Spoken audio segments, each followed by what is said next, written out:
하나님 말씀은 말라기서 4장 1절부터 2절까지 읽겠습니다. 만군의 여호와가 이르노라. 보라, 용광로 불같은 날이 이르리니 교만한 자들과 악을 행하는 자들은 다 지푸라기 같을 것이라. 그 이르는 날에 그들을 살라 그 뿌리와 가지를 남기지 아니할 것이로되 내 이름을 경외하는 너에게는 곧 의로운 해가 떠올라서 자기의 날개로 치유를 바라리니 너희가 나가서 외양간에서 나온 송아지같이 뛰리라. 원전으로 다시 보는 말라기, 오늘은 4장입니다. 말라기서 4장의 말씀을 가지고 용광로 불같은 날, 그리스도의 심판날, 이런 제목으로 말씀을 나누겠습니다. 우리 잘 아시는 대로 말라기서는 구약의 맨 마지막에 나온 것이고요. 기록된 것은 주전 435년에서 415년 사이, 약 주님 오시기 약 400년 전에 기록된 말씀입니다. 이 말라기라고 하면 말라크이라고 해서, 말라크라는 것은 사자란 뜻이고요. 보낸 사람. 이라는 것은 나의, 그러니까 하나님이 직접 보낸 사람이라는 뜻의 이름이 바로 이 말라기입니다. 오늘 제목처럼 이것은 용광로 불같은 날, 심판날에 대해서 말씀하고 있는데, 이 심판날은 사실 예수님 오셔서 심판하시는 날, 이것을 우리에게 말씀하고 있습니다. 우리는 보통 예수 믿으면 구원받고 아무것도 할 것이 없다 그러는데요. 예수 믿으면 사실 학교로 치면 입학한 겁니다. 그죠? 입학한 사람은 나중에 졸업시험을 치고 졸업을 해야 그게 정상 아닙니까? 그래서 우리가 마지막으로 당하게 될 것, 그것은 예수님이 심판하시는 날. 그 자리가 심판의 자리도 되지만, 오늘 이제 2절에 보니까 외양간에서 나온 송아지가 뛰는 아주 즐거운 날도 된다는 것이죠. 사실 이것은 예수님 오셔서 할 일에 대해서는 가장 잘 설명한 사람이 누구죠? 세례요한입니다. 그죠? 세례요한이 마태복음 3장 11절에 자기를 소개합니다. 나는 물로 세례 주는 사람이다. 그러니까 우리가 성경을 이해하는데 가장 오해하기 쉬운 말씀 중에 하나가 이 세례라는 뜻입니다. 이 세례라고 하면 보통 한자로 하는 것은 씻는다는 겁니다. 그래서 이걸 뭐라 그러죠? 세수하는 거예요.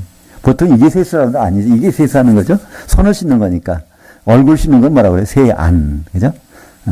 발을 씻는 건 세족.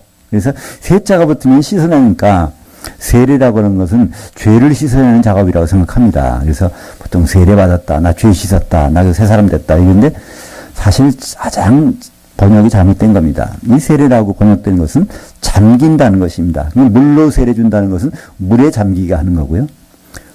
성령 세례라는 것은 성령에 잠기는 거고, 불 세례라는 것은 불 속에 잠기는 겁니다.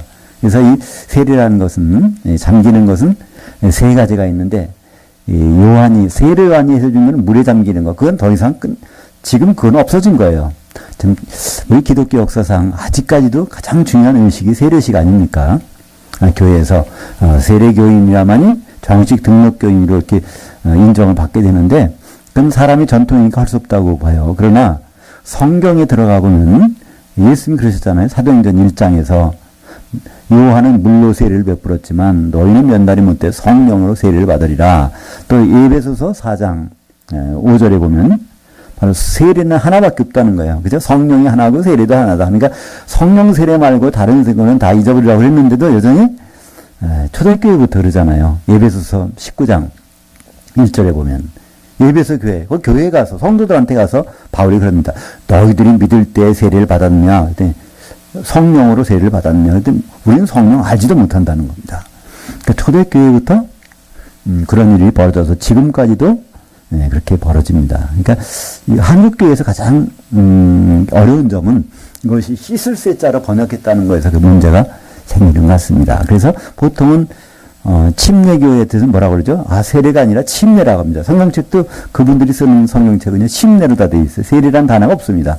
침례. 그러니까 물 속에 잠겼다 나오는 거라. 근데 그것도 제대로 된 번역이 아닌 게, 예가 들어가면 하나의 의식을 행하는 겁니다. 한 번 하는 거예요, 한 번. 그죠? 그러니까 물세례 여러 번 받는 분 안 계시잖아요. 한 번 하는 거예요. 근데 성경에서 나오는 이 세례라고 하는 것은 거기에 계속 잠기는 겁니다. 성령 세례라는 것은 성령에 잠겨 있는 거예요. 잠깐 나갔다가도 빨리 들어와야 돼요. 성령 안으로 들어와야 되는 거예요. 그죠? 또 불세례라는 건 뭐죠? 지옥불이 향기면 거기는 그냥 나올 수가 없는데요. 불 속에서 1000년 동안 있어야 되는 거예요. 그래서 이 세례라는 것은 한마디로 잠기는 건데, 잠기는 것이 예수님께는 약속하신 것은 바로 성령에 잠기는 사람, 그분을 다 원하세요. 오늘 오전에 설교 내용 가운데는 예복을 입은 사람, 그리스도로 옷 입은 사람, 바로 세례로 그리스도로 옷 입었느니라 이렇게 나오잖아요. 갈라디아서 3장 27절에 보면 우리가 다 세례를 받은 사람, 세례로 우리가 그리스도로 옷 입었느니라.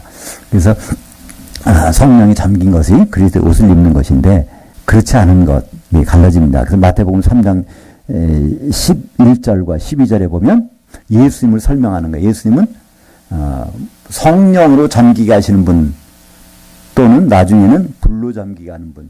근데 성경에는 하나밖에 없다 그러니까 성령 세례와 불 세례는 지금은 가치는 없어요.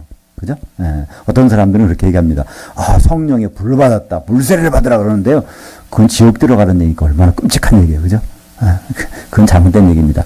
아니, 그리고 성경에도 설명이 돼 있어요. 마태복음 3장 12절에 보면 성령과 불로 너에게 세례를 베푸시고 12절에 보면 3장 12절에 알곡은 곳간에 드리고 쭉정이는 불에 태우는 것. 그러니까 쭉정이를 불에 태우는 것이 바로 불세례고 알곡은 곳간에 드리는 것이 교회에 드리는 것이 이게 성령 세례라는 것이 설명이 되어 있는데 불구하고 우리는 많이 오해를 하게 되죠. 그래서 이 불세례라는 것, 불에 잠기는 것, 다른 말로 성경에서는 그걸 지옥이라고 합니다. 불지옥. 우리 예수 안 믿는 사람들이 지옥 간다고 그러는데 성경에 마태복음 5장 22절 한번 같이 읽어보죠. 거기에 나는 너희에게 이르노니 형제에게 노하는 자마다 심판을 받게 되고 형제를 대하여 라가라 하는 자는 공회에 잡혀가게 되고 미련한 놈이라 하는 자는 불지옥에 들어가게 되리라. 그러니까 형제관계, 예수님 안에서 우리가 형제자매 됐는데 이 관계에서 실패하는 사람이 불지옥에 들어간다고 그랬지 예수 안 믿는 사람이 불지옥에 들어간다는 얘기는 성경책에 어디도 없습니다. 불신자가 지옥에 간다고요? 그런 말 없어요. 근데 우리는 너무나 오랫동안 그렇게 알고 있고 지금도 그렇게 알아가고 있는 거예요. 그것이 좀 잘못된 것이죠. 예수 안 믿으면 어디 들어가죠? 성경에서는 음부에 간다고 합니다. 음부에 가 있다가 나중에 심판을 받게 되죠. 성경에서 예수 안 믿으면 지옥 간다는 말은 없고 오히려 오늘 우리가 본 대로 마태복음 5장 22절에 형제, 왜 형제일까요? 예수님이 받아들이니까요. 다 다른 사람들은 다 예수님이 형제들이에요. 그죠? 그러니까 서로가 우리가 형제가 되는 거예요. 예수님이 독생자에서 맏아들 되셨기 때문에 우리는 형제로 서로 되는 겁니다. 예수님이 그냥 독생자로 끝까지 계셔보세요. 그럼 하나님의 집안에는 아들이 하나밖에 없으니까 형제 될 수가 없습니다. 그러나 그분은 죽으시고 부활하실 때 맏아들로 되셨다. 그것이 요한계시록 1장 5절에 나오죠. 죽은 자들 가운데서 맏아들 되신 예수 그리스도. 근데 우리말 번역은 그냥 죽은 자 가운데서 먼저 나시고 그러니까 맏아들이라는 개념이 없어집니다. 근데 요한계시록 1장 5절에 보면요. 여기에 원래 맏아들이라는 단어가 있어요. 예수님은 독생자로 끝나신 분이 아니라 독생자로 오셔서 십자가에서 죽으시고 부활하실 때는 맏아들로 부활하셨다는 거예요. 맏아들이라는 것은 하나님의 집안에는 아들이 굉장히 많은 거예요. 그죠? 그 중에 맏아들이시니까. 그러니까 다른 말로 성도들은 다 누구의 형제들이에요. 뭐 여자로 따지면 형제 자매지만 근데 성경은 똑같이 형제나 자매나 똑같은 거니까. 그래서 예수님 안에서 형제된 사람들, 성도들을 바보라고 하고 라가라고 하고 그런 사람들, 미련한 놈이라고 무시하고 사랑하지 않으면 그 사람들을 모아서 어디 쭉정이니까 곳간에 뿌린다. 이것을 성경에서는 불세례라고 번역을 하고 있습니다. 그래서 오늘 그 말라기 4장 1절에 보면 그 용광로 불 같은 날, 이게 이제 불세례 받는 날이에요. 그죠? 교만한 자들과 악을 행하는 자들이 다 지푸라기 같이. 그래서 교만하다는 것은 무엇일까요? 교만. 그것은 남을 인정하지 않는 거겠죠? 그죠? 남을 인정하지 않는 것. 그리고 이 악을 행하는 것. 우리는 악이라고 그러니까 꼭 이 나쁜 짓 하는 사람이라고 생각해요. 세상에 나쁜 짓 하는 사람이 성경에서 악이 아닙니다. 성경에서 악은요, 하나님 뜻에서 벗어나는 거, 그죠? 선을 행하지 않는 거야. 하나님 기뻐하시는 것을 성경에 선이라고 그래요. 그럼 하나님이 기뻐하시지 않는 것을 하나님은 악이라고 그래요. 그러니까 하나님이 기뻐하시지 않는 것을 하는 사람을 성경에서는 악한 사람이라고 그래요. 이것은 세상 사람 얘기가 아닙니다. 성도들 중에서, 예수 믿는 사람들 중에서 하나님을 기쁘게 하는 사람은 선을 행하는 자, 그렇지 않으면 악한 자. 오늘 이제 오전에 마태복음 22장에도 10절에 보니까 종들의 길에 나가 악한 자들이나 선한 자들이나 만나는 대로 모두 데려와 혼인잔치에 손님들을 가득한지라. 점심때, 혼인잔치 점심때는요, 교회에 나오면서도 악한 짓 하는 사람 다 오라는 거예요. 선한 짓 하는 사람 다 오라는 거예요. 전부. 그러니까 성경에서 나오는 선이나 악은 하나님의 기준입니다. 세상의 도덕의 기준이 아니라. 그래서 이 용광로 불 같은 날, 그때는 교만한 자들, 하나님을 인정하지 않는 자들, 하나님 자기 뜻대로 하는 사람들, 의 악을 행하는 자들 다 지푸라기가 될 것이라. 그 이르는 날에 그들을 불살라. 그 이르는 날이 언제죠? 예수님이 오시는 날, 공중에 오시는 날. 그 뿌리와 가지를 남기지 아니할 것이로되, 그런 사람은 그렇게 되지만 이제 다른 사람, 그죠? 그때는 두 부류와 그리스도 예복을 입은 사람은 어떻게 될까요? 내 이름을 경외하는 너희에게는 하나님을 경외한다는 것 뭐죠? 쉽게 말하면 무서워하는 거예요. 원래 세상 사람들이 왜 하나님 안 믿을까요? 간단히 말해서 하나님 무섭지 않아서 그래요. 그죠? 하나님이 무서운 분인지를 모르는 거예요. 그러니까 안 믿어요. 그러니까 하나님이 정말 무서운 분이라는 걸 안다는 사람은 예수 안 믿을 수가 없어요. 그죠? 예수님 아니고서는 하나님의 그 진노를 피할 방법이 없으니까. 근데 하나님이 더럽지 않으니까 예수 안 믿어 떳떳하게 다니는 거예요. 그래서 성경에서는요, 요한계시록에서는 성도를 그냥 정의를 합니다. 요한계시록 19장 5절에서는요, 성도는 크든지 작든지 나이가 많든지 관계없이 하나님을 경외하는 자를 성도라고 해요. 그죠? 성도라뇨, 하나님을 무서워하는 자예요, 한마디로. 그러니까 하나님 무섭기 때문에, 하나님이 무서우지 않은 사람은 누구도, 죄를 안 지은 사람 하나님이 안 무서워. 근데 죄를 지은 사람은 무섭잖아요. 그죠? 세상에서 죄를 지면 참 경찰서 앞에 가기도 좀 힘들잖아요. 그죠? 그것처럼. 근데 그걸 못 느끼는 사람은 그렇지 않지만, 근데 우리는 하나님께 죄를 짓고 있단 말이에요. 지금도. 많은 사람들이 하나님께 떳떳하다는 얘기는요, 이 도덕 가지고 비교하니까 하나님께 떳떳한 거예요. 죄라고 하는 단어, 구약에서는 하타트, 신약에서는 하마르티아인데요. 구약의 하타트는요, 길 가다 길이 탈선한 길을 잘못 들어 쓰는 거예요. 이게 죄란 말이에요. 또 신약에서 죄는 하마르티아는요, 활을 딱 쏘는데 과언역에서 빗나가면 빗나갔다, 이게 죄예요. 하마르티아는 거예요. 하나님의 생각에서 조금이라도 빗나가기만 하면 이게 다 하나님 죄라는 거예요. 그렇다면 여기 죄인이 아닌 사람이 하나님 생각과 똑같이 어떻게 24시간 지낼 수가 있냔 말이에요. 그래서 우리는 다 하나님 앞에서 다 죄인인데, 하나님은 죄와 같이 있을 수 없고 죄를 다 없애버리는 분이니까, 그러니까 우리는 큰일 났잖아요. 그런데 거기서 구원하는 유일한 방법이 있어. 예수님께로 가면 하나님은 그냥 눈을 가리시겠다는 거예요. 그죠? 구약의 그 장면이 나타나죠? 출애굽을 하는 바로 전날에 어린 양의 피를 가지고 문에다가 바르니까 죽음의 사자가 다 지나가는 거야. 그 속에 죄인이건 살인자건 사기꾼 관계없어요. 그 피만 보면 지나간다는 거예요. 그 피, 바로 예수님의 피가 그것을 거기서 먼저 어린 양의 피로 나타나죠. 6월절 어린 양 예수님 십자가에서 피를 흘리셨잖아요. 그래서 거기가 가장 안전한 것. 그러니까 피가 발려진 그 집 속에만 들어가 있으면, 그러면 거기는 하나님이 그냥 지나가시는 겁니다. 그러니까 하나님이 피로 사신 것이 뭐죠? 교회. 사도행전 20장 28절에 하나님이 피로 교회를 사셨느니라 이렇게 말씀하고 있죠. 그래서 우리는 하나님이 어떤 분이라는 걸 알면 하나님이 무섭게 되고, 하나님이 무서우면 예수님의 집 속에 우리는 들어갈 수밖에 없어요. 거기 안전하니까. 그래서 예수를 당연히 믿게 된단 말이죠. 그래서 그런 사람들, 여기 보니까 의로운 해가 떠올라서 그런 사람들, 내 이름을 경외하는 자, 이건 요한계시록 19장 5절에 보면 성도들에게는 의로운 해가 떠올라서, 우리말 성경 번역은 치료하는 광선을 비추리니, 그래서 이 말씀 가지고 보통 병자 치료할 때 이 말씀 가지고 기도해요. 근데 이 말씀은 그 말씀이 아니란 말이에요. 광선이란 말이 없습니다. 원래 성경에는 자기의 날개로 치유를 바라리니, 그분의 날개에 들어오게, 그분의 보험 날개에 들어오면 다 해결된다는 그 뜻이 되죠. 이것은 지금이란 얘기 아닙니다. 앞으로 그렇게 해주시겠다는 거예요. 너희가 나가서 외양간에서 나온 송아지같이 뛰리라. 이것이 이제 요한계시록에 보면 이 장면들이 나옵니다. 요한계시록 7장에 보면요, 그거는 전 3년 반에 입 맞는 사람들이 나와요. 근데 요한계시록 이제 후반부에 들어가 보면요. 그거는 7년 환란이 지난 다음에 흰 옷을 입은 사람들이 막 나와. 저 사람들이 누굽니까 했더니 환란을 통과한 사람들이에요. 그 흰 옷을 입은 사람들 왜 옷이 힐까요? 옷이라는 건 우리 행위예요. 우리 행위가 깨끗해졌어. 아무리 세탁기 빨아도 그렇게 깨끗해질 수 없어요. 근데 어디다 빠르면요? 예수님이 피에다 빠르면 우리 죄가 다 깨끗해져서. 그래서 성경에서는 흰 옷을 입은 자라 그래요. 영적으로 보면 다 너무나 흰 옷을 입었어. 어떻게 예수님이 피에 완전히 빨아가지고. 그런 사람들이 거기 나오는데 바로 이 사람들에게는 다 눈물을 닦아준다는 거예요. 거기서. 그때 바로 이 날개로 그 자기의 날개로 치유를 바라리니 바로 너희가 나가서 외양간에서 나온 송아지처럼 그렇게 뛰리라. 그들에게 또 하시는 게 있어요.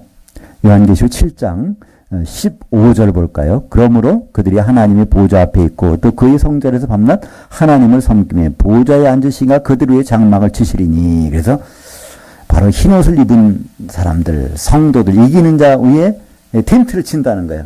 텐트를 치면 바로 이것이 하나님의 장막이 되고, 이것이 요한계시록 21장인가 보면 거기에 하나님의 장막이 나와요. 거기에 들어온 사람들이 있어요. 그죠?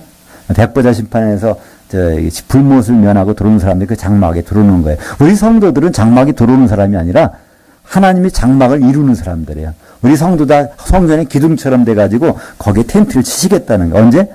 바로 후 3년반이 끝나고 환란을 통과해서 나온 사람들에게 장막을 쳐놓고 천년왕국이 지난 다음에 이제 백보자 심판에서 불못 안 들어가는 사람들을 거기다가 불러 모으는 것. 그것이 요한계시록 21장 3절에 하나님의 장막이 거기 나옵니다. 그러니까 요한계시록 21장 3절은요. 장막에 들어오는 사람들이 나오고요. 요한계시록 7장 15절은요. 장막을 이루고 있는 장막의 기둥들이 거기 나옵니다. 우리 성도들은 장막의 기둥들이에요. 그것이 바로 새 예루살렘으로 되는 것이죠. 그래서 17절에 보니까 이는 보좌 가운데 계신 어린 양이 그들의 목자가 되사 생명수 샘으로 인도하시고 하나님께서 그들의 눈에서 모든 눈물을 씻어주실 것이라. 그러니까 성경에는요. 눈물 씻는 장면이 딱 2번 나와요. 2번. 그러니까 후 3년반이 끝나고 성도들의 눈물을 씻어주는 그때 한번 성도들의 눈물 씻어주고, 그 다음에 요한계시록 21장에 보면요. 거기에 이제, 눈물 또 씻어줘. 그때는 백보자 심판에서 생명의 책에 이름이 있어서 받고 나온 사람들, 그 사람들 들어오는 사람들 눈물을 씻어주는 거예요. 그죠? 근데 성도들 씻어주는 거는요, 7장에, 요한계시록 7장에 나오고, 바로 하나님 백성들, 겨우 구원받은 사람들 눈물 씻어주는 거는 이제 천년왕국이 지난 다음에 요한계시록 21장에 나옵니다. 하여튼 바로 하나님께 눈물 씻김을 당한다면 그만큼 어떤 슬픔이 없다는 얘기죠. 우리는 보통 지옥이 어떤 데일까? 지옥이 어떤 곳일까요? 많은 사람들은 지옥이 아주 힘들 거라는 걸 아는데 어떤 사람은 지옥 갔다 왔다고 간증 많이 하잖아요. 지옥 가봤는데 거기 누구 있고 누구 있더라. 근데 그건 믿을 만한 것이 못 돼요. 성경에 있는 믿을 만한 것이라면 지옥 갔다 온 사람들의 의견은 똑같아야 돼. 똑같은 곳을 가고 보고 왔으니까. 사람마다 다 달라요. 성경에 유일하게 지옥을 묘사한 성경 구절이 한 군데가 있습니다. 그것이 바로 마가복음 9장 48절. 도대체 어떤 곳이냐 한번 볼까요? 마가복음 9장 48절. 거기에서는 구더기도 죽지 않고 불도 꺼지지 아니하느니라.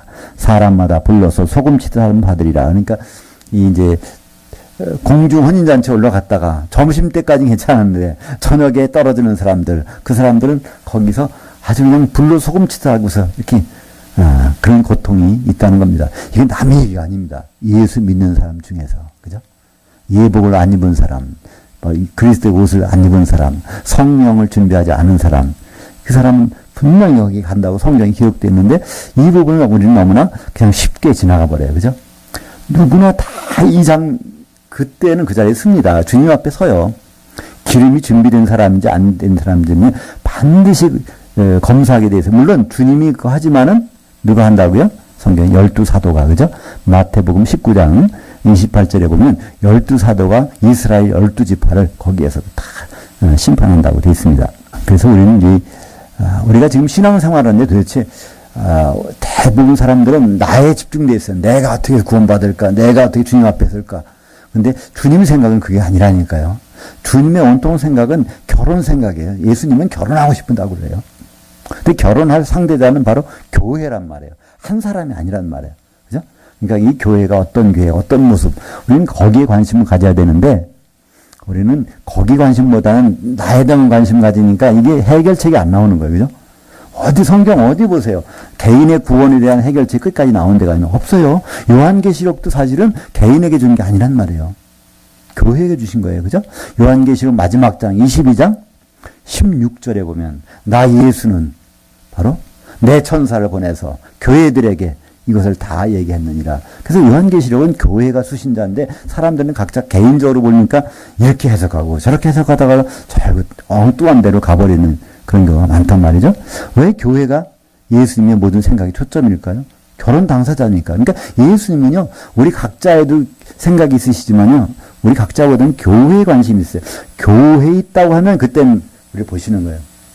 그 모습이 우리는 창세기에서 2장에서 확인해 볼 수 있어요. 아담이 자기 아내를 들여오니까 이내는 살 중에 살이요 뼈 중에 뼈다 하나하나가 다 나한테 나온 거잖아 그러는 거예요. 그죠? 아담. 그것이 바로 아담의 고백이지만 아담은 오실자 예수님의 재림 예수의 모형이시니까 그분은 우리가 교회 안에 있을 때 우리를 끔찍하게 생각하시는 것이 나가 있는 데는요 관심 없다니까요. 이거는 새요 이건 닭이요 이렇게 뭐 이렇게 아담은 그러잖아요. 하나님이 흙으로 만들어서 가질 때마다 이거는 이름만 부르는 거예요. 내 살 중에 살이요 뼈 중에 뼈다 부르지 않는단 말이에요. 그죠? 우리는 다 나 개인이 어떻게 하나님을 찬양하고 하나님을 섬기고 하나님께 나아갈까? 그것은 옳은 길이 아닙니다. 가다가 언젠가는 중단돼 버리는 길이에요. 왜냐하면 예수님은 교회를 찾으시러 오시니까 결혼하러 오시는데 다른 데 가서 있다면 교회에 안 있다면 그건 어떤 말이 될까요? 전혀 다른 얘기가 되는 것이죠. 그래서 고린도전서 3장에 보면요. 이 교회를 이루는 과정을 설명합니다. 그래서 바울은 나는 심는 자고 아볼로는 거기서 목사를 뜻해요. 목사는 물 주는 자라는 거예요. 그 다음에 거기서 잘한다는 겁니다. 그죠? 잘하는 건 성도를 잘하는 거예요. 근데 우리는 성도가 무조건 심으려고 그래요. 성도가 물 주려고 그래요. 성도는 거기서 잘하면 돼요. 제대로. 그죠? 그래서 고린도전서 3장 12절에 보니까 만일 누구든지 금이나 은이나 보석이나 나무나 풀과 집으로 이 터 위에 세운다니까 각자가 집을 세우는 사람이 아니에요. 우리는 집 세우는 사람이 아니에요. 목사님들이 집을 세우는 사람이에요. 재료는 누구죠? 재료는 성도들. 성도들 바로 금이나 은이나 보석 같은 그런 성도들이어야 되는데 대충 나무나 풀이나 집이나 그런 나무나 풀이나 집이나 그건 뭘까요? 거듭내지 않은 사람들이에요. 그죠? 금이나 은이나 보석 이거 다 거듭난 걸 뜻하잖아요. 그죠? 이 금이 나오려면요. 얼마나 용광로 속에서 이게 그러니까 순금이 나오려면 그 과정을 거쳤단 말이에요. 은도 마찬가지도 보석도 마찬가지예요. 보석은 천연물이 있는 것이 아니라 변화된 겁니다. 다이아몬드요. 이 흑연이에요. 원래 그것이 변화돼서 다이아몬드가 되는 거고요. 이 흙을 엄청난 고온으로 이게 가열하고 이 압력을 높여주면요. 그게 바로 옥이라는 보석이 되는 거예요. 그죠? 이 진주도 마찬가지 아닙니까? 조개 속에 세금파리가 들어가면 거기에 진액을 품어내서 이것이 아주 굳어져가지고 이게 진주가 되는 거잖아요. 이 보석은 하나도 거듭나지 않은 것이 없어요. 그러니까 금이나 은이나 보석, 이 재료로 교회가 건축이 돼야 되는데 이게 아니라 그냥 여기서 이제 말하자면 이것이 건축하는 사람들은 목사를 얘기하는 거예요. 목사님들이 그냥 어중이 떠중이 다 들여서 건축해버리면 이거 무너진다는 거예요. 그죠? 거기는 나무나 풀이나 집, 이건 거듭난 게 아니거든요. 그때 공력이 분명히 나타난다는 겁니다. 그러니까 교회를 대충 세우면요. 옆에 있는 사람들이 다 무너진다는 거예요. 근데 세우는 사람은 구원은 받는데 불 가운데 구원 받는 것이. 그래도 목사는 구원해 주시겠다는 거예요. 성도는 어떻게 되는 거예요? 성도는 잘못된 적이 만나가지고 이게 그냥 낭패당하는 거 아닙니까? 우리 이제 고린도전서 3장 12절을요. 그런 관점에서 보면요. 참 굉장히 이 성도들이 누가 나한테 물을 주는가 이거 참 유심히 봐야 된다는 얘기예요. 그죠?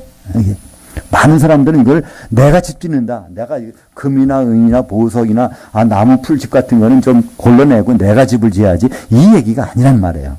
지금 고린도전서 3장은요.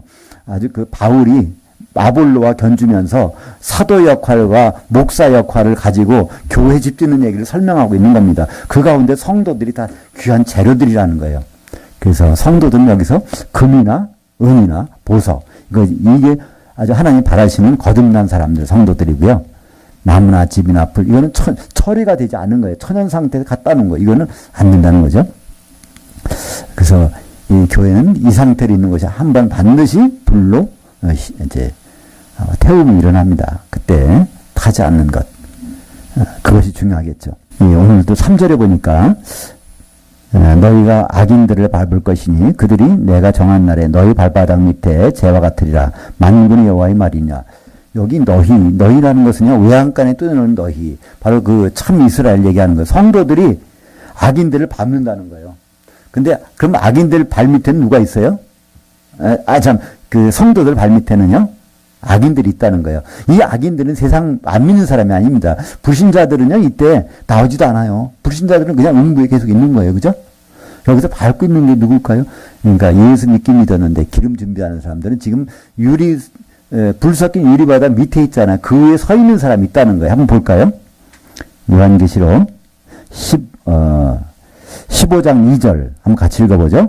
또 내가 보니 불이 섞인 유리바다 같은 것이 있고 짐승과 그의 우상과 그 이름이 수고 이를 이기고 벗어난 자들이 그 유리바다 위에 서서 하나님의 검은 걸 가지고 하나님의 종 모세의 노래 어린 양의 노래를 불러. 그래서 예수님이 재림하시면요, 여기에 불바다가 있어요. 불바다니까 이게 빨간색으로 해야 되겠네, 그죠? 여기 불바다가 있어. 근데 이 위에 서서 노래 부르는 사람도 있다네요.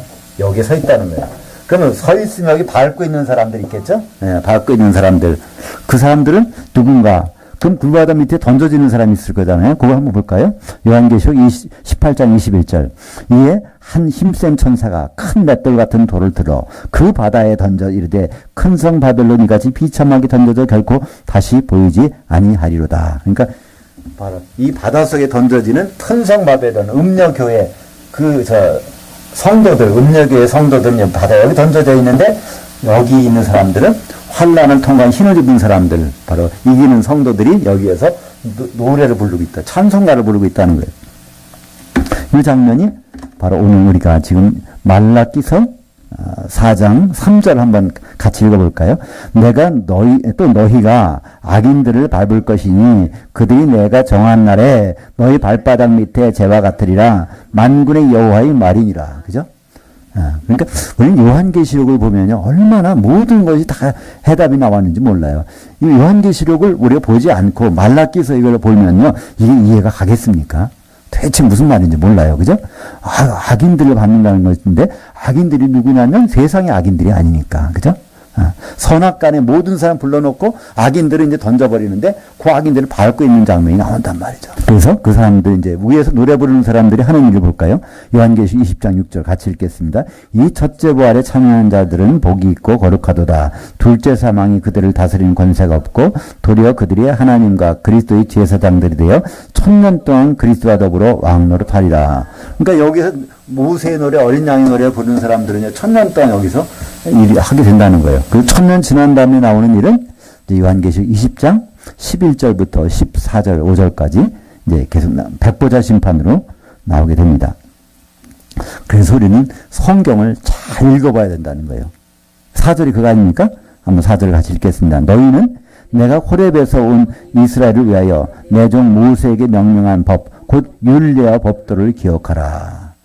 구약 성경을 잘 읽어보라는 거예요. 구약 성경 도대체 무슨 말이 써있나. 그러니까 구약 성경은 이렇게 창세기부터 말라기까지 있습니다. 이 창세기부터 말라기까지 있는 것을 잘 읽어보면 우리가 뭘 볼 수 있어요, 여기서? 예수 그리스도. 그죠?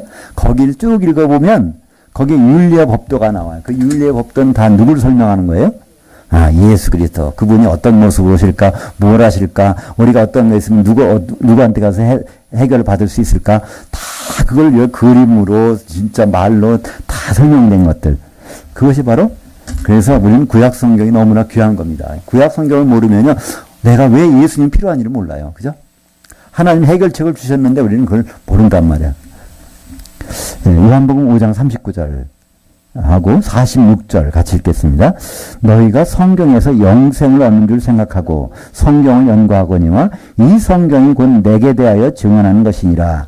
모세를 믿었더라면 또 나를 향하여 믿었으리니 이는 그가 내게 대하여 기록하였음이라. 그러니까 모세가 호렙산에서 받은 그 모든 내용들은 예수님 말하기를 내게 대해서 기록했다는 거예요. 그죠? 그걸 거기 읽어보면 바로 예수님 뭐 때문에 오시고 뭘 하실지, 앞으로는 뭘 하실지, 심지어는 이 말라기에서 보면 아주 선명히 나오지 않습니까? 그때 예수님 오셔서 불 속에 집어넣는 사람, 또 눈물 닦아주는 사람, 그리고 또 그 사람들 발 부서 노래 부르는 사람, 다 이게 자세히 나온다는 겁니다. 그래서 5절 같이 읽겠습니다. 말라기서 보라 여호와의 크고 두려운 날이 이르기 전에 내가 선지자 엘리야를 너에게 보내리니. 그래서 예수님이 재림하시기 전에 이걸 다 알려주시겠다는 거예요. 예수님이 누구신지를. 그러니까 예수님 오실 때 그 앞에 인도자, 선도자를 하나 보내시겠다는 거예요. 이게 바로 이제 엘리야를 보내겠다는 얘기입니다. 근데 왜 엘리야를 보낸다고 했을까요? 엘리야는 죽었는데 말라기서를 기록할 때 엘리야는 죽은 사람이에요. 그죠? 근데 보내겠다. 그냥 엘리야를 부활시켜서 보내겠다는 얘기인가요? 아닙니다. 예수님 말씀하셨어요. 세례한 저 사람이 바로 오리라고 한 엘리야야. 그런 거예요. 왜 엘리야가 오면은 예수님이 올까요? 구약성경에 열왕기 상 19장 또 열왕기 하 또 1장 2장에 보면 거기 엘리야와 엘리사에 대한 얘기가 나옵니다. 그래서 한마디로 엘리야가 쓰는 이 사람이 모든 것을 누구에게? 엘리사에게 인계한다는 거예요. 엘리사를 드러내기 위해서 엘리야를 먼저 보낸다는 얘기입니다. 엘리야는 무슨? 그러니까 여호와는 나의 하나님, 나의 하나님. 엘리야는 여호와는 내 하나님이야 그런 뜻입니다. 엘리사는 이건 원래는 엘리샤. 그래서 이거 하나님은 구원하시는 하나님이 바로 엘리샤예요. 예수라는 뜻은 뭘까요? 구원하시는 여호와. 엘리샤는 구원하시는 하나님. 똑같은 거예요. 그죠? 바로 엘리야는 바로 요를 인도한다는 것입니다. 그럼 요한이라는 것은 바로 세례 요한이 오면 예수님 오신다는 거예요. 세례 요한. 그 예수님. 요한이라는 뜻은 뭘까요? 요한이라는 것은 여호와가 총애한다. 여호와가 특별히 사랑하는 사람. 여호와가 그러니까 여호와 총애. 그러니까 엘리야하고 똑같은 거예요. 내 하나님이야. 나만 사랑해. 엘리야는 그런 뜻이에요. 근데 요한이라는 뜻은요, 원래는 여호하난, 여호와께서 나만을 사랑한다. 그런 뜻입니다. 그죠? 그런 사람이 오면 그 뒤에 오는 사람이 다 누구라는 걸 알려주겠다는 거죠. 바로 예수님이라는 것은 바로 똑같이 엘리사는 구원하시는 하나님, 예수님은 구원하시는 여호와. 그러니까 뭐 여호와 하나님과 똑같은데 엘이 들어가면 하나님, 그죠? 이해가 들어가면 여호와, 그죠? 그래서 엘리야를 보낸다는 얘기는 엘리야 다음에 바로 엘리사가 왔지. 그러면 요한이라는 사람이 엘리야로 오면은 그 다음에 반드시 진짜 예수님이 올 거야. 이것을 이제 여기서 말라기서에서 말씀하고 있습니다. 그러니까 구약 성경 맨 마지막이니까 예수님의 등장을 알리기 위해서 바로 세례 요한이 나타나야 돼요. 왜 그럴까요? 세례 요한이 예수님을 소개하잖아요. 나는 물로 잠기가는 사람이지만 이분은 성령에 잠기고 아니면 불에 잠기가 하시는 분이야. 이거를 일러줄 사람이 분명히 온다는 겁니다. 그래서 예수님은 이제 이것이 기록된 다음에 400년 후에 오셨어요. 6개월 전에 누구를 앞세우고 세례 요한. 그 다음에 예수님이 오십니다. 바로 말라기서 지난 3장에서도 이 말씀이 있었습니다. 만군의 여호와가 이르노라 보라 내가 내 사자를 보내리니 그가 내 앞에서 길을 준비할 것이요.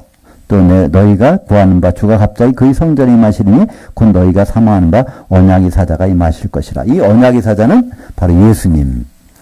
예수님이 반드시 그 엘리야가 나타나면 요한이 세례 요한이 나타나면 바로 예수님이 오신다.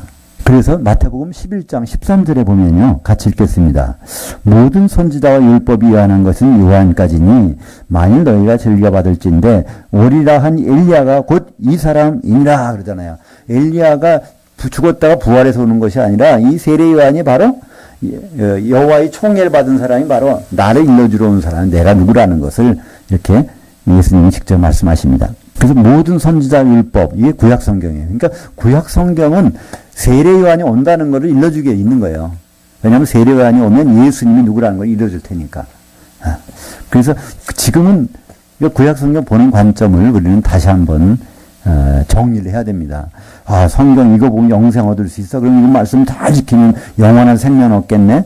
그러지 말라는 거예요. 예수님이 그러잖아요. 너희가 성경에서 영생을 얻는 줄 알고, 그러면 성경, 구약 성경, 영생, 영원한 생명, 구원받는 줄 알고 성경을 연구해서 보고 있는데 그런 용도가 아니다. 바로 이건 나를 증언한 것이니라. 이렇게 말씀하고 있는 것입니다. 그래서 사실 엘리야가 큰 일도 했어요. 그죠? 바알 선지자 400명, 아세라 선지자 450명, 850명을 다 죽여버렸어요. 엄청난 능력을 행해가지고 그들이 해놓고서 그러다가 갑자기 시험 들어가지고 도망가서 하나님 나 죽여주세요. 나 지금 이세벨이 날 죽이러 옵니다. 저선에 죽느니 그냥 하나님 나 죽여주세요. 다 도망가고 나 혼자 남았습니다. 그랬더니 거기서 하나님이 하신 말씀이죠. 그래? 아니야. 너 말고 7,000명이 있어. 그럼 네가 할 일이 딱 이 세 가지 있다. 그러면서 세 가지를 말씀하십니다. 그것이 바로 열왕기상 19장 15절부터 18절까지 나오는데요. 세 가지를 딱 하라는 거예요. 하나는 이스라엘의 이제 북쪽이 북이스라엘, 남쪽이 유다죠. 유다. 근데 요 위에 나라가 뭐가 있어요? 아람. 그때는 요 세 나라 사이에서 여러 가지 일들이 벌어졌는데 이 아람에 새로운 왕을 세우려는 거예요. 하사엘이라는 사람을 벤하닷 이 사람 없애버리고 하사엘을 거기다가 기름 부어서 앉혀놓으라는 거예요. 이거 적군의 왕을 세우느라 이거 하기 싫은 일인데 하라는 거예요. 왜 그랬을까요? 하나님은 이 회초리를 쓰시겠다는 거예요. 그죠? 왜 이스라엘 주위에는 적국이 많이 있을까요? 항상 조금 우상숭배 무감 그들이 오는 거예요. 그러니까 회초리로 하나님 징계수단으로 이제 아람을 세우는 것입니다. 그리고 이 북쪽 이스라엘도 지금 아합 왕인데 그건 없애고 예후를 왕으로 세우라는 거예요. 새로. 근데 북이스라엘도 맨을 쳐들어오는데 왜 거기 가서 그거 안 하거든요. 근데 이 예후라는 그 사람은 와서 뭐 한 줄 아세요? 우상을 다 없애버렸어요. 일단은. 그러니까 우상을 치워버리게 하는 사람을 세우라 그러는데 그냥 없애버리는 거예요. 그리고 이제 유다 여기에서는 이제 엘리사에게 너 모든 능력을 엘리사에게 인수인계하라. 요 세 가지를 주셨어요. 근데 이 세 가지 중에 한 개도 안 합니다. 엘리야 대단한 사람이에요. 그죠? 엘리야가 대단한 사람. 요리 빼고 나중에 그러니까 엘리사가 쫓아다니니까 인수인계 해줘야 되는데 그러니까 빼려고 나 하나님이 나 여리고 가라고 하셨어. 그러니까 나 요단 건너라고 하셨어. 맨날 돌아다니면서 엘리사를 떼내려고 하는데 엘리사가 끝까지 따라 붙잖아요. 하나님은 어떻게 결국은 불말과 불병거로 엘리사를 보호하신 다음에 효리바람 불어가지고 엘리야를 쫙 던져버리시잖아요. 우리는 보통 엘리야가 승천했다 그러는데 성경에 승천이란 말이 잘못 번역됐습니다. 하늘들로 던져버렸다는 뜻입니다. 하늘들로. 이 공중에 어딘가 떨어버리니까 옷이 떨어져 버렸죠. 그죠? 그렇게 세례요한도 마찬가지죠. 세례요한이 예수님이 누구라는 걸 알기까지는 잘했는데 나중에 어떻게 그 세상적으로 말하면 치매라고 할까요? 깜짝 놀라요. 당신이 오실 그리스도이시 맞습니까? 아니면 우리가 다른 사람 기다릴까요? 이 정도까지 결국은 그도 이상하게 죽잖아요. 결국 그건 뭘 의미할까요? 자꾸한 사람들은 세례요한에 초점을 맞추고 엘리야에게 초점을 맞추니까 하나님은 그들 다 치우시라는 거예요. 예수님만 바라보도록 이렇게 하는 장면을 볼 수 있습니다. 오늘 마지막 절입니다. 6절에 보니까 조상들의 마음을 후손들에게 돌이키게 하고 후손들의 마음을 그들의 조상들에게 돌이키게 하리라. 돌이키지 않으면 두렵건대 내가 와서 저주로 그 땅을 칠까하노라. 이제 사람들이 조상들의 마음을 다 버렸다는 거예요. 그러니까 제발 조상들의 마음, 그런 믿음의 마음을 회복하고 조상들의 마음은 그쪽으로 하고 또 이 후손들은 그들의 마음을 받고 이렇게 안 하면 결국 큰일 난다 얘기입니다. 도대체 조상들이 왜 어떻게 그럴까요? 이스라엘 백성의 조상들은 누굴까요? 대표적인 조상은 야곱입니다. 그죠? 예. 물론 아브라함도 있고 이삭도 있지만 이스라엘 백성의 조상은 대표적 조상은 바로 이스라엘이죠. 그러니까 이스라엘 지파라고 그러죠. 이스라엘은 누굴까요? 야곱이 변한 이름이죠. 하나님 주셨습니다. 도대체 야곱이 무슨 일을 했길래 이스라엘까지 높여주셨을까? 야곱은 원래 뒷다리를 잡는 자라는 뜻이죠. 속이는 자. 근데 하나님은 그를 이스라엘로 바꿔주십니다.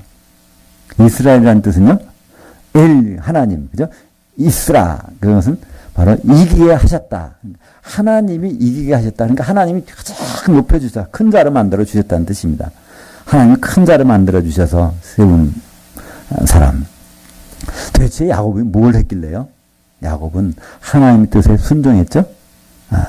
큰 자가 작은 자를 섬기리라. 그 하나님이 그 리브가 뱃속에서 주신 그 말을 그냥 헛듣게 그냥 지나버린 사람이 아닙니다. 그거를 70평생 몸에 지니고 사람이야. 보통 야곱은 자기 엄마 리브가의 치마폭에 숨겨서 부뚜막에 올라가서 그 얘기나 듣고는 그런 어린애를 우리는 상상합니다. 아니에요. 야곱이 그 장자권을 뺏고 도망갈 때 나이가 76세입니다. 할아버지예요. 76세. 그때 가서 이제 가는 거예요. 그러니까 그때까지 하나님 뜻이 이루어지지 않는다는 거예요.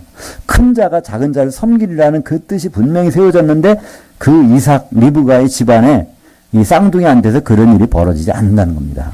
그래서 창세기 나오는 기록은 야곱이 장자권을 자기가 얻고 그래서 큰 자가 되어서 이제 장자권을 뺏긴 형인 동생을 이제 섬기는 장면으로 성경이 기록됩니다. 그때 그 마지막에 약복강, 그러러 가는 순간에 약복강에서 하나님은 이름을 이스라엘을 바꿔주셨습니다. 이것이 바로 조상의 믿음입니다. 야곱의 믿음이에요.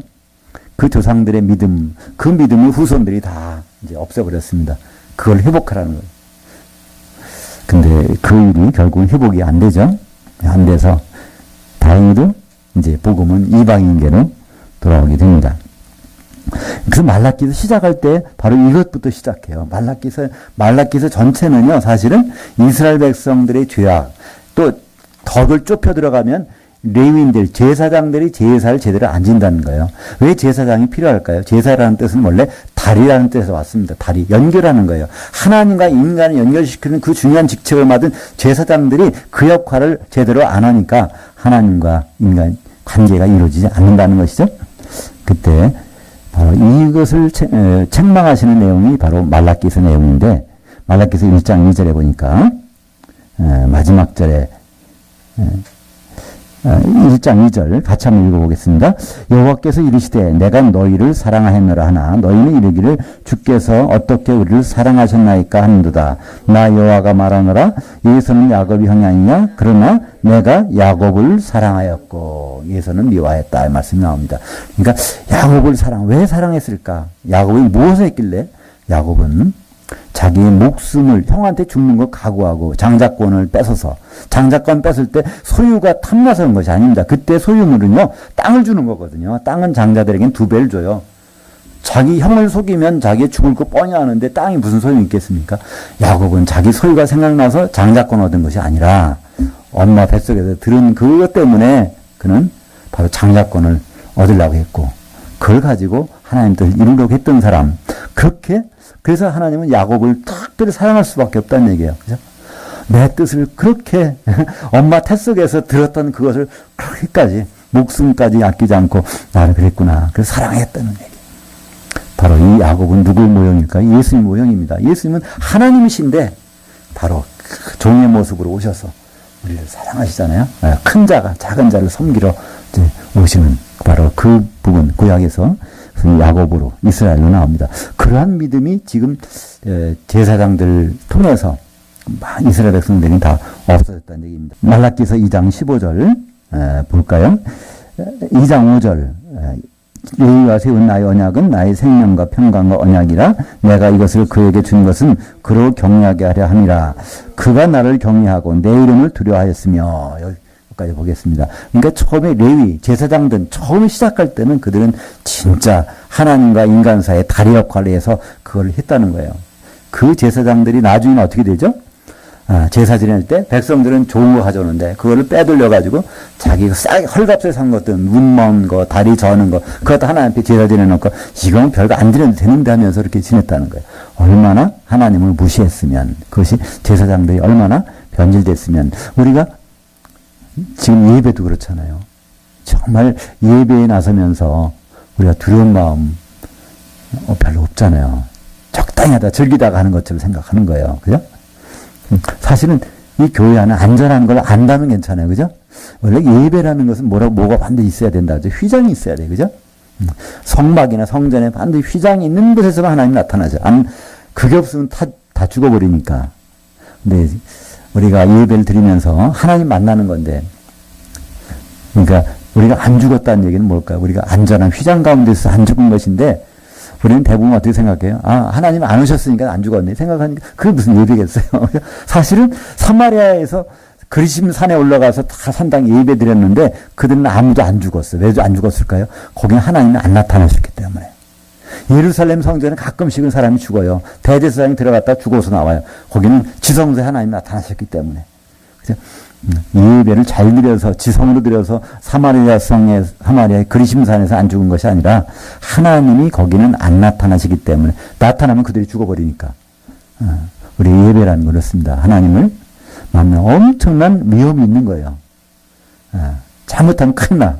근데 우리는 예수님이 피가 있는 예수님 육체 휘장이 쳐져 있는 교회에서 예배 드리기 때문에 안전한 것입니다. 요한계시록 12장 22절 같이 읽겠습니다.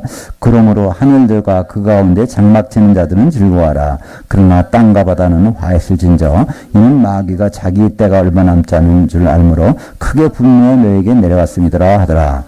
요한계시록 12장 12절은요 조금 특별한 장입니다. 여기는 하늘들이라는 단어가 딱 요한계시록 한 번 나오는데요. 하늘들이 뭐가 있지? 공중이 있습니다. 공중. 그러니까 공중에 가서 장막 치는 그 사람들, 그 때가 있다는 거예요. 그죠? 그때는 예수님이 재림하신 때죠. 그때 예수님이 재림하는 때에 공중에 가서 장막 칠 성도들은 참 즐거워할 일인데, 땅에 있는 자들, 이제 심판을 받게 된다는 거죠. 뜨거운 심판. 그것이 갈라지는 것이 분명히 있다는 것입니다. 우리는 주님은 올 곳을 우리는 알고 있어요. 공중으로 오세요. 그죠? 그리고 우리는 다 올라가야 돼. 거기에. 다 올라가는데 그날 점심 때 만났던 사람이 저녁에 같이 만날 확률은 굉장히 적다는 거예요. 그죠? 청함은 받은 사람이 많대. 택함을 얻은 사람은 적으니라. 근데 적다는 것은요. 올리고라는 말 씁니다. 여자분들은 좀 아시죠? 음식할 때 올리고당. 그건 맛이 단맛이 좀 적게 나는 거예요. 그죠? 이제 작다는 것을 뜻할 때. 크다, 많다는 메가톤급이라고 그러죠? 헬라에서 크다는 건 메가, 작다는 건 올리고. 그러니까 예수님이 그랬어요. 그냥 공중에 올라올 사람들이 굉장히 많은데, 성도들 중에서. 그 중에서, 그 만찬에까지 있을 사람, 예복을 입은 사람들은 올리고 하니라. 너무나 작다는 겁니다. 그러니까 우리가 주의를 보시면요. 우리 숫자가 작으면 우리는 오히려 다행이라고 할 수도 있어요. 어떻게 보면. 그죠? 예수님이 하신 말씀이니까. 제가 한 말이 아니라 예수님 직접 그랬잖아요. 마태복음 7장 13절 14절에 그러잖아요. 멸망으로 인도하는 길은 크고 넓어서 사람들이 다 그리로 들어가느니라 그러잖아요. 그러면 그 길로 안 가고 있다면 멸망으로 가는 길은 아닌가 봐. 그죠? 좁은 문이라고 해서 좁은 길이라서 다 좋은 것은 아니고 예수님이 뜻대로 하는 길이야 좁은 되겠지만 적어도 멸망이라는 것은 어딘가 잘못됐다는 거잖아요. 그래서 우리의 셈법하고 우리의 계산과 주님의 계산은 굉장히 차이가 나는 걸 볼 수 있습니다. 우리는 그걸 자꾸 잊어버려요. 출애굽 홍해를 걷는 사건만 나타나지 그 중에서 60만 명 중에서 2명만 가나안 땅에 갔다는 얘기는 그건 그냥 잊어버린단 말이에요. 그죠? 그리고 바울이 그냥 손수건만 던져도 사람들이 병나는 것만 생각하죠. 바울이 마지막에 나 누가하고 둘이 단둘이 있다. 누구한테요? 디모데한테 마가도 올 때 좀 데려왔으면 좋겠다. 지금 둘이 예배 드리는데 4명이 예배 드리면 좋겠다. 그리고 마지막에 죽잖아요. 그죠? 그 성경에서는요. 점점 커지는 것이 아니라 점점 이렇게 하다 보면 다 이렇게 잘못된 거 갈가내다 보면 굉장히 작아지는 거예요, 오히려. 굉장히 선별하다 보면 굉장히 작아질 수 있습니다. 그 작아진 것이 주님의 손길 때문에 작아진다면 오히려 위로받는 거 아닙니까? 그죠? 우리가 잘못해서 작아진다면 이거는 우리가 반성해야 될 일이지만 주님의 뜻을 따르는 길에서 작아지는 것, 그거는 오히려 우리에게 위로가 되어야 될 줄 믿습니다. 기도하겠습니다.